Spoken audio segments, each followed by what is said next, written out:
Hello and welcome back to The Halfway Point. Today's episode is about one of those topics that we hear a lot about but don't always stop to properly define.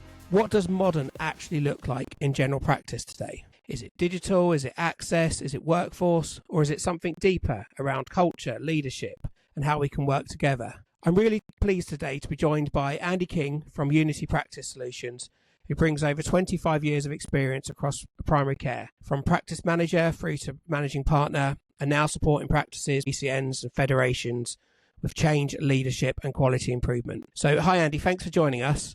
Hi Ben. And to start with, can you tell us a bit about your background and your journey through general practice over the last 25 years or so? A very complex one. Actually, my first journey into primary care was in 1989, where I was in the army. And I spent 26 years in the army. I first won a posting to run a medical centre in Belgium, and so that was my first touch with primary care or general practice, as it was. Probably a bit unconventional to the mainframe, but then healthcare is part of the forces. I actually did my AMSPA while I was in the forces back in 1997, and ran 3 further medical centres and got involved. Left the forces in 2008, became a practice manager. Whether it was what I wanted to do or just the job that I fell into, I don't know. But then subsequently, 4 years later, became a partner in that practice and was there for a further 10 years. So yeah, it's been a very, very different, changing environment. And it's like any industry, it doesn't stand still. It can't stand still. Can't, yeah. You've seen general practice evolve significantly then over that time, I think it's fair to say. What stands out to you as the biggest change, do you think, or biggest changes, as we say, more than one? Our workforce, our technology, and the requirement to use that technology. I think that's been some of our biggest changes. We can go into the political aspects. I think on the political side of it, we've become more of a tool for the vote. I'm going to stay away from that one now. But yeah, from an actual service delivery, it's not stood still. It's primary care, general practice has evolved constantly. When I did AMSPA, fund holding was new. So practices were evolving into that back in 1996, 97. So then when I came into mainframe NHS, we had 3 clinicians: a GP, a nurse, healthcare assistant. Now we've got 13.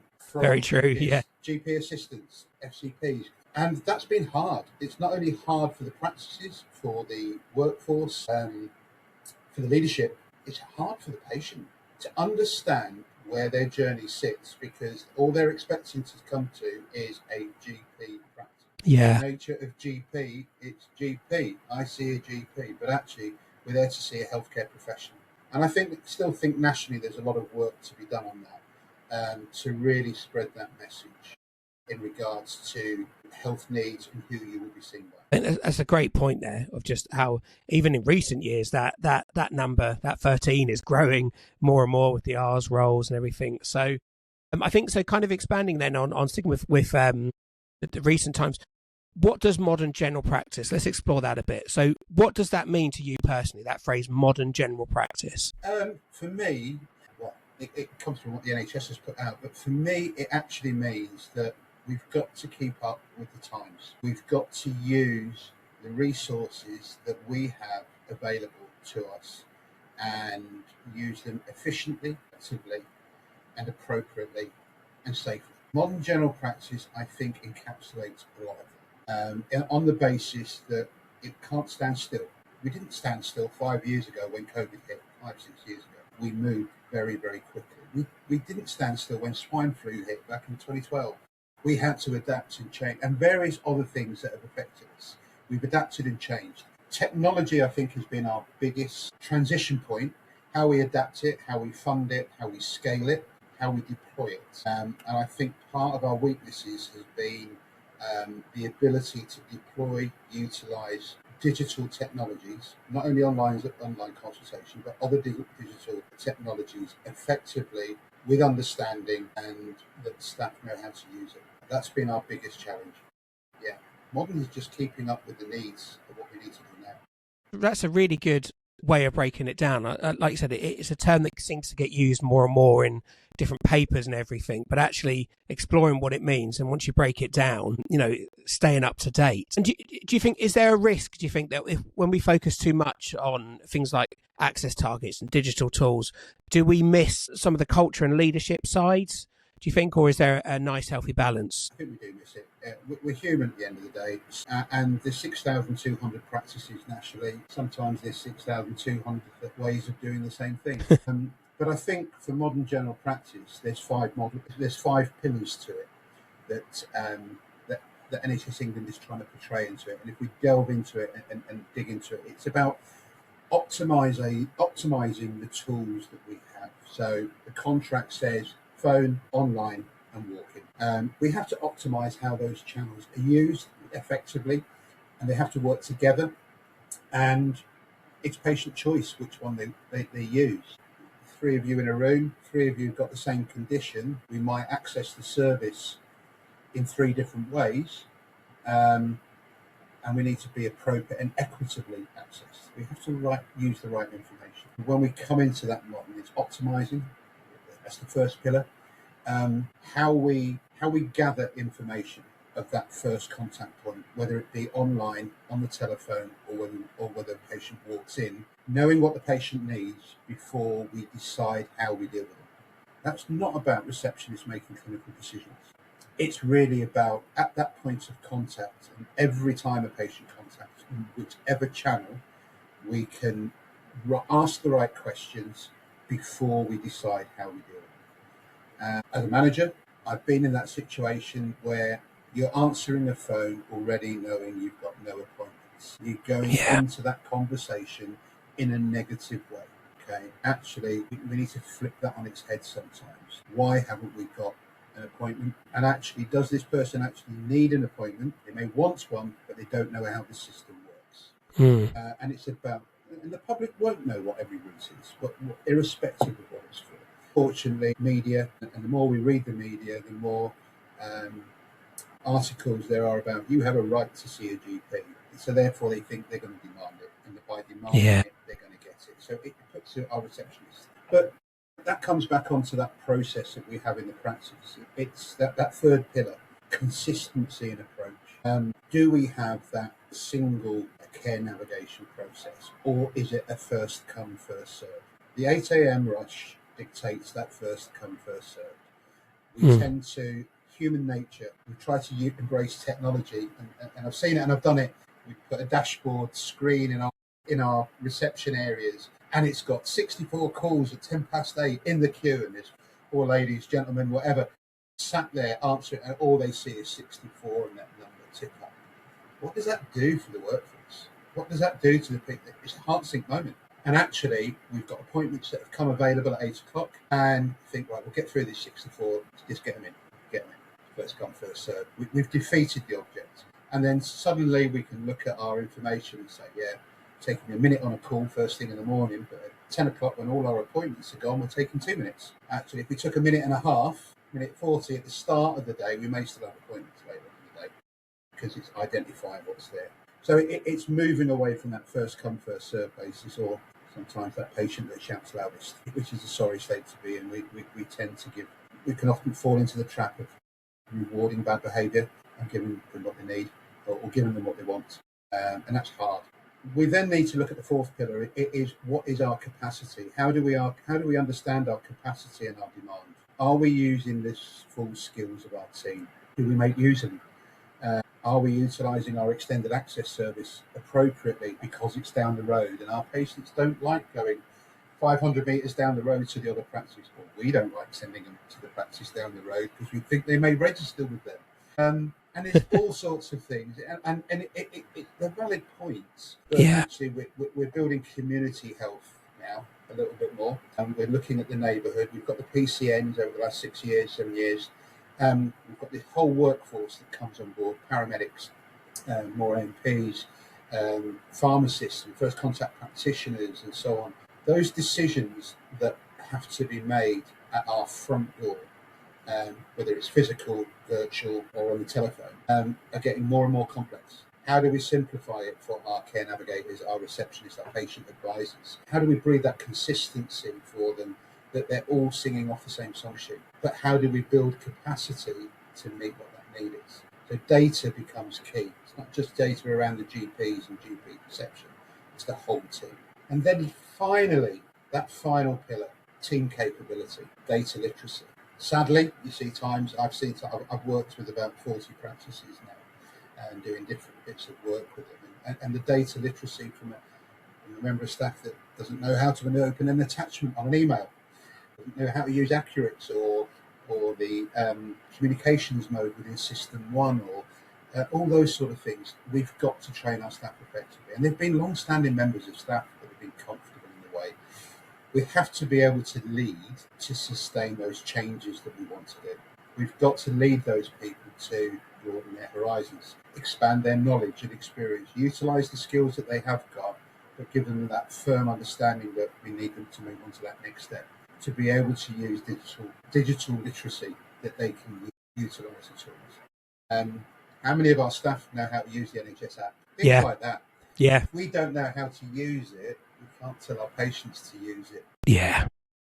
And it is simple things like that. From a leadership point of view with the practice, it's listening to what's going on the shop floor, understanding the inconsistencies that often that occur, the different approaches, those variations at the bottom and at the top. Clinicians wanting things done different ways sometimes in a practice can breed variation, and that affects the leadership, it affects the morale and the well-being. So they're the 5 pillars that I would look at. That's fascinating. And one of the things that you said that's hit me close to my heart, I'm very passionate about digital systems, but alongside that is that digital exclusion. We've got better at talking about that from a patient's point of view, but you've just hit on something there that's just made me think about, are we looking at it from the staff point of view? So like you said there, the members of staff who struggle to log into Outlook, their confidence is there. I think if we close our eyes, we can all picture at least one of them probably in our own practices. So acknowledging that and focusing on those members of staff and upskilling them as well is probably as big a challenge with any of these changes than the whole product itself almost. So I'm really glad you've mentioned that actually, because that's, I suppose, a takeaway for me from today is that actually we've got to take everyone on board on the journey with us. Otherwise, it's just not going to work. I think, is that a true summarization? Do you think? Yeah. Yeah.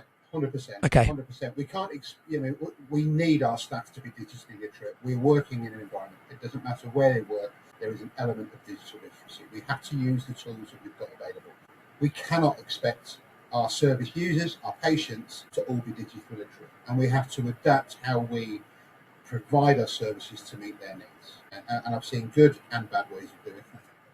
And I've probably done it badly as well at the time. Fair point, fair enough. I'm not saying that I've done everything perfectly when I was in my roles. No, likewise, I will agree with you on that one. Following the success of LPM's very first New to Practice Manager Conference, we are bringing them back with dates right across the country. This year, we're heading to Hull, Salisbury, Newcastle and Preston. And the best part, it is completely free to attend. If you're new to the practice manager role and feeling like everyone else has the manual except you are not alone. These conferences are relaxed, practical and honest. Real conversations, useful learning and tools you can take straight back to your practice. You'll also meet trusted industry partners, leaders in their own field who are there to support you and help you grow with confidence. You will leave clearer, better connected and ready to lead. Head to locampm.co.uk to book your free place and follow us on LinkedIn and Facebook to stay up to date. We would love to see you there. The pillars that you've spoken about are really important. So looking at that from our primary care manager colleagues' side, so whether that's partners or practice management, PCN, federation management, wherever it may be, how important is leadership in making that change successful, do you think? Leadership sets the scene, it sets the culture. What is the culture of the practice? We have mission statements, vision statements, value statements. Do we measure them? Are there measurements against them to say that at the end of year, have we achieved our mission? So from a leadership point of view, we're setting the standard by saying we want to be, as a practice, as an organisation, the practice of choice within our population. How do we know that we've become the practice of choice that people want to register with us? and that we're the right practice as well. Why are patients moving away? And we set the right culture. There are words, I get that, but it's how we evidence that we've done that. And it's practice managers are in a very, very difficult situation. I think it's a tough job. Primary care is a tough job. Partners are in a tough position financially, increasing scrutiny that's going on. But it is about, we still have to create that culture. Has everybody got a voice, or do you just do what you're told? I mean, do we work together to find solutions? When things go wrong, is it blame, or is it actually we support? There are good reasons why things go wrong, and there are bad reasons why. Sometimes because we've not taught people the right way to do it, or we've given them false expectations. From a leadership point of view, I think it's really important that it's not about charging from the front, it's about being behind our team, supporting them, listening to them. And that part of listening is the active listening. I've been the person where somebody's come in with a problem and I've been busy and so enveloped, and I've tried to keep that open door policy, but I carried on my keyboard, typing into my screen while they're talking to me about their problem. And on reflection, I had to think back. Did I show them what was right to do? No, I didn't. I didn't have to solve their problem. We sometimes think that leadership is solving problems. It's not. It's listening, and then actually coming back to it at a later stage when we've had a time to reflect. It is things like that. So it's actually, if we're going to give a person a moment, give them the moment. We've got to 100%. Because even if we don't solve it, our value will be listened. And I think that's where leadership starts. And they'll remember that. You know, there's all those memes and stuff around remembering what a good manager is. And you mentioned there as well around culture. What role does culture play in whether a practice thrives or struggles, or does it have a role to play? I think that culture is vitally important. Everybody has a voice. It's becoming evident. I'm seeing it more and more with the practices I'm going to, and it's varying across parts of the country. So I predominantly been working across Yorkshire practices, a little bit in Manchester, Northwest and Northeast recently, most recently the Northeast. And even in one ICB, there will be different levels of support based on locality. But the culture that it comes back to is you've got small practices. The smallest practice I worked with had 10 staff. 10 staff total. Wow. Yeah. And in fact, no, total like 11 staff. And very small practice, quite rural, clear line response. Everybody knew what they needed to do, but it wasn't always written down because it was very close knit, low turnover. So we put some scenarios in there about how we could improve it, and it was very much about this. Actually, let's get documented SOP. It's creating that governance. Why do we do things? Well, we need to have governance because our regulators will come in and look at, do we have good governance from policies, procedures? We think that policies make good governance. It doesn't. Makes good governance is we have to have policies, we have to have SOPs, we have to have good job descriptions that reflect the job that people do, and we have to have everybody with the skills so they can achieve their job descriptions, which then means they can follow the SOPs, means they meet the standards of the protocol. And that underpins, and they're all underpinned by what our mission, vision, and values are as well. So the culture comes into it is we create that environment for learning, for continued development. It's not that we fix the problem and it stays like that for 2 years. How do we evaluate constantly? Quality improvement. We're constantly striving to make things better. And I would almost, in a way, say, why do we want to make things better? Yes, of course, it's for our patients, but fundamentally, a good place to work is a good place to be a patient. And that's something that Tracy's talked about before, GPMplus, and some of the training and things like that come from there. That's part of the model that's used there, and the phrase that a good place to work is a good place to be a patient. Turnover, content, job satisfaction. People don't always come to work just for the money. They come to work to feel satisfied. They need just reward for what they do, but they also need verification that what they're doing is good. That's the culture, not just number of tasks completed. I was going to ask you about GPMplus, and you mentioned it there. So can you expand a bit more about GPMplus and some of the programs and what it's trying to achieve for practices? Yeah, sure. GPMplus it was created through your LMC.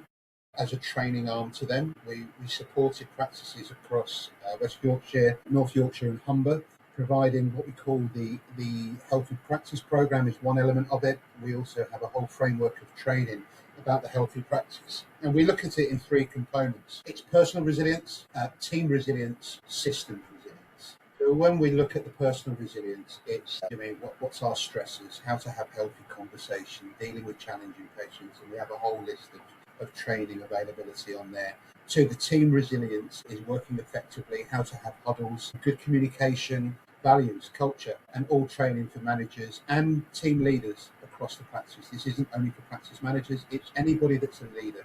All these courses are available to everybody in the practice. And then we've got systems resilience in regards to how to be more CQC ready, business plans and components. There's about 10 courses in each of those components. So it's trying to bring the whole lot together, bringing your team. Because when we do a temperature check across a practice, like to call the stages of team development, isn't it? Where are we? There's the 5 stages: norming, forming, storming, performing, or evolving. Okay. And as a practice, as an organisation, we could be at that forming stage, but one of the teams may be at that storming stage. How do we manage that? You mean there's been change? There's a new manager, there's a new nurse manager, there's a new admin lead, or so new partners come on board and wants to change things and things like that. They're the storms. But they're normal. So how do we normalise our storming in a practice? Because it's a process we have to go through. It is understanding how we understand it and how we adapt and how we deal with it and what tools and skills we need. So that's what we try to do at GPMplus, is provide the skills and training through workshops and so on. And what kind of impact have you seen from the practices that engage with the programme? It's been really good feedback. It's all available on the website. There's lots of feedback on there from people that have been engaging. Been going about 3 to 4 years. On top of that, through GPMplus, we provide two elements of our coaching and mentoring. What's more mentoring. So at the moment, we're still providing mentoring support in West Yorkshire. There's an aspiring practice managers programme. People looking to be. So while they're on that for the 10 months, they will get 8 sessions of mentor from a mentor that's been in that practice management role. It's not telling people how to do the jobs, identifying what their values are, what their skills, their weaknesses, areas to develop. Sometimes have challenging conversations. Sometimes look at those preconceptions we may have. Hopefully, it's about keeping people in careers. It's also available for people that are struggling. So when people are finding themselves out of the depth, there's normally a reason for that. And that's because they haven't. How many nurses do we have that are suddenly nurse managers that have had no nurse management? Yeah. They're just expected, because they've been a nurse for 10 years, that they can manage people. Having that difficult conversation about performance, that they're not doing things right, they're not pulling their weight, is a completely different role to nursing, as management is. From being a receptionist to being a reception manager, how much training? How do they do appraisals? So appraisal training, that side of things, and things like that. People need training to do that. And to be able to learn off one another. We learn best off seeing, doing, discussion, rather than here's an online webinar with no interaction. This is how you do an appraisal. Yeah, I was going to say, yeah. I'd love to do them all in person, which we can't do that. Yeah. I'd love to, and there is some availability if they want to do that through GPMplus, and our head office will speak to them. But there's lots of stuff. And you mentioned they're kind of like new nurses, but thinking about it as well, even new PMs, how many of them now are almost thrown in the deep end because the previous PM has left all of a sudden, or has retired or something like that, and it's now you're sitting in the big red chair. It can be overwhelming. So I suppose in those scenarios, what kind of advice would you give to I say practice managers, but leaders in general? We talked about nurse leads there, who kind of feel stuck or overwhelmed by the scale of change. What's the advice you give to them? It comes down to why you're appointing them. If you're appointing and putting somebody into a role, what are you looking for? Are you needing somebody with the skills already because that team is in a state of flux? Why did the person previously leave? What was going through there? So what are your needs? Are you filling a gap, or are you looking for a specific set of skills that you want to grow that team? That's the first question, is leadership. We fall quite easily into fill a gap, and we should never fill a role just by filling a gap. The person has to have the right skills, experience and knowledge. If we are happy to support someone, if we've got a very content team, we are looking just to bring somebody in smoothly and give them a 12, 18-month program with personal development to upskill them into that role, that's fine. But you have to set those ground rules right at the start of what you're looking to do. Everybody who's involved in that interview process needs to be singing off the same song. That's really helpful. And I suppose kind of in wrapping up then, just to tie it all back to where we started, what do you think general practice needs to focus on over the next few years to truly be modern? And again, I use that term in quotation marks after what we've just spoken about. Kind of what's the direction of travel? What do practices need to focus on to be able to get there successfully? They need to understand what their demand looks like. That's not only what's booked into the slots, it's the demand that they're not meeting. How do we capture that? Whether that's tally sheets. On the flip, we need to understand what that demand looks like by channel, by time of day of the week, month of the year. It varies. Our appointment books don't need to be a mirror month by month. They can adapt. We don't need as much acute. Our data should be able to tell us we don't need as much on the day perhaps in May and June as what we do in December and January. So how does that reflect that we have more routine appointments? Should we be looking at how? Once we understand our demand, we can map our capacity of who's in, what they're doing, how much they can do, and how much time is available. And then we process the system to match the capacity to demand, not just try and reacting to the demand. Because we're becoming a reactive service rather than a proactive service. And there are elements. We can see that there's that culture shift of more urgent type demand. Phrase is being used more and more in the contracts, dealing with urgent need. There is still that urgent on-the-day need that we will routinely deal with, we have done. But actually by using clinicians to understand that framework, was this appropriate today? This slot was an on-the-day appointment. Was this person who put in front of me appropriate for on the day? Or actually could they have waited 2 to 3 days? So we have to look at how our shifts work. Many practices have got either an on-the-day appointment or 2 weeks ahead. What's happened with all of that 2, 3, 4 days? How do we change that shift? Actually, probably 30, 40% of our requests could be on the day. I'd say more 30%. We've probably got a further 30% that would be content, happy, and it would meet the needs, the clinical needs, and be safe to be seen within 1 to 3, 4 working days. And then we've got another 30% that are quite happy. Yeah, I'll be seen in 2 weeks. It's a follow-up. It's this, it's that. It's those sort of things that need that. But we have to have that consistent approach. Well, that's really helpful. Thank you, Andy, for this discussion today. It's really insightful for me and thought-provoking as well. And I think it's a great reminder that modern general practice isn't just about the new tools or targets. It's, like you said, it's the people, the leadership, and creating that right environment for our staff and patients to thrive. I will put details for how to reach Andy and the other resources we talked about in the show notes for this episode. But I just want to thank you again, Andy, for joining me today. And thanks, everyone, for listening. Hope you have a good week, and we'll see you next time at the Halfway Point. Thanks, Andy. Thank you for joining us today for another episode of The Halfway Point. We hope today's conversations have given you a fresh inspiration and practical ideas you can take straight back into your practice. You'll find all the links and resources we mentioned in the show notes at locampm.co.uk. The Halfway Point is available on all major podcast platforms in both audio and video formats, so you can tune in however suits you best. If this episode helped you, we would genuinely love to hear from you. Leave us a review or a comment. Not only does it make our day, it also helps us shape future episodes around what matters most to you.